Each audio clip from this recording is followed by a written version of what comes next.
আহ, আমি কোনোদিন ভাবিনি যে আমাকে এই পাই কয়েন নিয়ে একটা এরকম ধরনের ভিডিও তৈরি করতে হবে। অনেক দেখলাম, অনেক শুনলাম। 2019 সাল থেকে পাই নিয়ে আছি। অনেক বড় বড় ইউটিউবার, অনেক বড় বড় স্বপ্ন, অনেক বড় বড় কথা শোনা হয়ে গেল। যাই হোক, আপনারাও জানেন পাই কয়েন কী, পাই কয়েনে কী অবস্থা চলছে, বর্তমানে কী অবস্থা চলছে। তো আমি যেটুকু জানি সেটুকু একটু আপনাদের সঙ্গে শেয়ার করছি।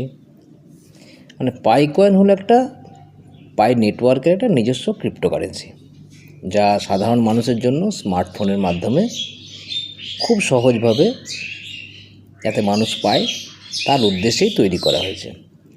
এটা কিন্তু এই বিটকয়েনের মতো জটিল বা ব্যয়বহুল কিন্তু নয়।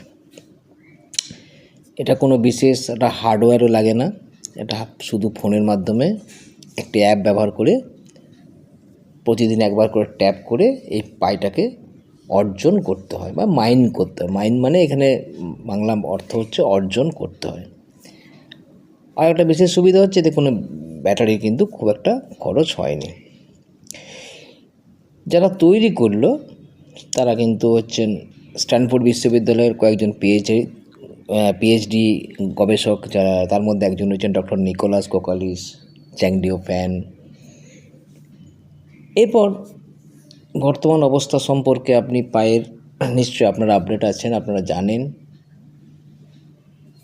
আমি এই মুহূর্তে যেটা সবথেকে বেশি আলোচনা হচ্ছে যে এর দাম জিসিবি $3,14,159 আসছে, কিন্তু কেউ একবারের জন্য বলছে না যে কি করে আসবে বা আসার অবস্থাটা কীভাবে হবে। আমি একটা ভেবেছি, দেখুন আমার ভাবাটা যদি আপনাদের ভালো লাগে।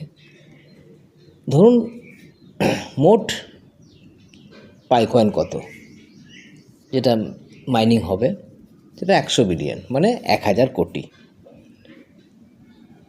কোর টিমের কাছে কতটা রিজার্ভ আছে? 20 বিলিয়ন, মানে 200 কোটি। এখন যে সকল এক্সচেঞ্জগুলোতে পাই রয়েছে, পাইকে দেখা যাচ্ছে, তাদের দাম দেখাচ্ছে $0.15 কাছাকাছি, মানে ভারতীয় টাকায় 14 থেকে 15 টাকা। যদিও এই এক্সচেঞ্জগুলোতে যে পাইটা রয়েছে সেটা কিন্তু আসল পাই নয়, এগুলো সবই IOU, মানে IOU। এইগুলো এক্সচেঞ্জে বিক্রি করে মানুষ কিন্তু তার ব্যাঙ্ক অ্যাকাউন্টে নিতে পারছে। এবার আপনি কিনবেন না বেচবেন সেটা আপনার ব্যাপার। আপনার একটা বিচার করার ক্ষমতা আছে, বুদ্ধি আছে, তা দিয়ে বিচার করুন। আমি শুধু যে একটা হাইপ চলছে যে জিসিবি মূল্য নিয়ে, সেই সম্বন্ধে একটা মতামত রাখার চেষ্টা করছি। আমার মনে হয়েছে যে কীভাবে হতে পারে। ধরুন ডেক্সটা লঞ্চ হয়ে গেল, সেখানে লিকুইডিটির প্রয়োজন। এই লিকুইডিটিটা কে দেবে? কাদের কাছ থেকে আসবে? কোর টিম দিতে পারে, আর না হলে বড় বড় ক্রিপ্টো ইনভেস্টমেন্ট ফার্ম দিতে পারে। আমি ধরলাম কোর টিম প্রথমে আমাদেরকে লিকুইডিটি দিল, মানে তরুলত, মানে টাকাটাকে ওখানে প্রয়োজন, ওখানে টাকা বলতে গেলে ইউএসডিটি আসবে। সেই ইউএসডিটিটা কে দেবে? আমি ধরলাম কোর টিম দেবে। যেমন 20 বিলিয়ন পাই আছে, যেটা হচ্ছে 2000 কোটি, 14 টাকা করে দাম ধরলাম, 28,000 কোটি টাকা। এইটাকে তারা প্রথমেই দিয়ে দিল ডেক্সে ওটা দিয়ে দিল। এরপরে তারা দাম ধরে দিল, পায়ের দামটা ধরলো $3,14,159, মানে আমাদের ভারতীয় পয়সায় 2,74,00,000 টাকা। উইথড্রল সিস্টেমটা যদি মান্থলিতে নিয়ে যায়, পাই কোর টিম যদি কোনো একটা সিস্টেম করে যে যারা এখনও পর্যন্ত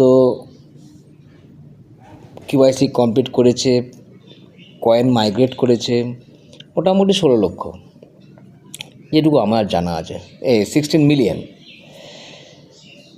এই উইথড্রল 003514 এই পাইটুকু যদি তারা প্রত্যেক মাসে উইথড্রল করতে পারে, ধরে নাও আমি সবাই করে নিল, প্রথম মাসে 16 মিলিয়ন লোকই করে দিল, তাহলে কত টাকা প্রথম মাসে বেরিয়ে যাবে? 16,000 কোটি টাকা। এটা হলে কি হবে, কোর টিমের কাছে তখনও কিন্তু কিছু টাকা থাকবে। এতে কি হবে, যখন দামটা $3,14,159 শো করবে, তখন বাইরে থেকে লোক কিনতে চাইবে ডেক্সে। এই ডেক্সে তখন কিন্তু ওই রেটে কিনবে সবাই, তখন ইউএসডিটি আসবে। আরেকটা কী লাভ হবে, এই দামটা শো করলে ইকোসিস্টেমে এই দামটা কিন্তু রিফ্লেক্ট করবে, মানুষ তখন ইকোসিস্টেমের প্রতি আগ্রহ দেখাবে। এতে সেক্স মানে সেন্ট্রাল এক্সচেঞ্জ যেগুলো রয়েছে সেগুলোতেও কিন্তু জিসিবি শো করবে। জিসিবি কিন্তু কোনো গান গিয়ে, কোনো মিটিং করে, কোনো অ্যাম্বাসেডার হয়ে, কাউকে সার্টিফিকেট দিয়ে বা পদ নিয়ে বা পদ দিয়ে কিন্তু জিসিবি আসবে না দাদা। আমি এটুকু বুঝেছি, আপনারা যা মনে করবেন দেখুন।